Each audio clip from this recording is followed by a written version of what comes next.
Red Sea, a vital lifeline for global trade, is boiling over.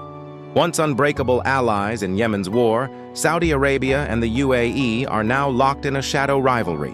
Whispers of a secret Saudi deal with Eritrea for A400M military airlifters signal a game-changing shift. Could this push the UAE out of the Horn of Africa? Stick around as we dive into how one overlooked nation might redraw the map. Hit that like button if you're ready for the shock. This isn't just a regional spat. It's about the world's jugular vein. Over 12% of global trade sales the Red Sea daily, worth $1 trillion annually. Houthi drones and missiles have spiked insurance costs 10x and rerouted ships around Africa, costing billions. Saudi Arabia, with its western coast exposed, can't afford vulnerability. Enter Eritrea. Strategically perched at the strait, its ports and airfields offer Riyadh a forward base to secure shipping lanes and counter threats. Remember 2015? Saudi Arabia and the UAE stormed into Yemen as brothers in arms against the Houthis. But cracks formed fast. UAE backed southern separatists in Aden, seizing key ports while Saudi focused on the north. By 2019, UAE withdrew troops but dug in across the Horn. Bases in Somaliland, Berbera deals, and influence in Ethiopia.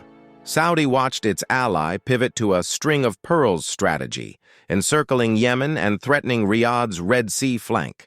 Enter Eritrea, the Red Sea's sleeping giant. Isolated by sanctions and Asmara's iron-fisted rule, it's flown under radars. But its 1,000-kilometer coastline guards Bab el-Mandeb, the Gate of Tears. UAE already eyes Asab Port, leasing it since 2016 for $30 a year. Eritrea plays both sides, hosting UAE troops while cozying up to Saudi cash. President Isaias Afwerki knows leverage. His nation's position could tip maritime control. Now the bombshell. Intelligence chatter points to a covert Saudi-Eritrea pact for A400M class airlifters. These Airbus behemoths haul 37 tons, drop paratroopers or refuel jets, perfect for rapid Red Sea ops. Saudi's Air Force lacks such heavy lift. Outsourcing to Eritrea's Asmara base lets Riyadh bypass UAE-dominated skies. Reports from Janes and local sources hint at hangar expansions and fuel dumps. Is this Riyadh's bid to flood Yemen with supplies undetected? The UAE's strategic nightmare. The lead. For years, Abu Dhabi has treated the Red Sea as its personal lake.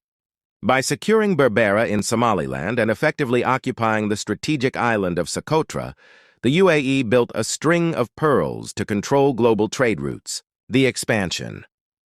But a Saudi A400M hub in Eritrea changes everything. This isn't just a new runway, it's a logistical hammer.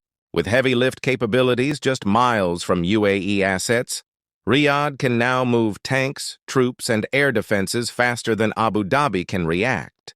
This effectively encircles the UAE's maritime empire. If Riyadh secures the Eritrean highlands, the UAE's influence in Yemen's south and Ethiopia's Tigray region could be cut off overnight. 2. A Red Sea Realignment. The kingmaker emerges, the lead. This isn't just about two kingdoms, it's about the rebirth of Eritrea as a regional power player. The expansion. President Isaias Afwerki is playing a high-stakes game.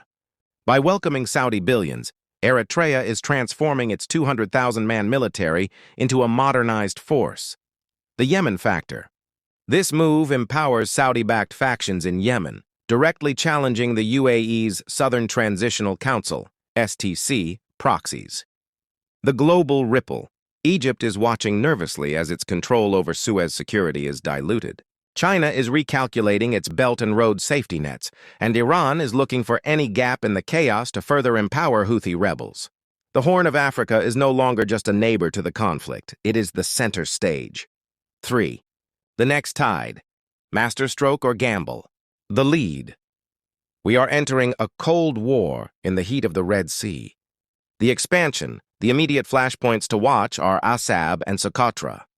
If we see Saudi A400Ms landing in Asmara with heavy regularity, it signals a permanent shift. The counter-move. Will the UAE lean on its growing ties with Israel or its historical bond with Egypt to counterbalance Riyadh? The risk. This is a delicate balance. One misstep at a coastal port could turn this logistical Cold War into a hot, kinetic conflict. Is Saudi Arabia finally taking its rightful place as the Red Sea hegemon, or have they just funded a volatile kingmaker in Eritrea that they cannot control? What's next? Escalation risks flashpoints at Assab or Socotra. Watch for A400M sightings or Saudi aid surges to Asmara. Will UAE counter with Egypt or Israel?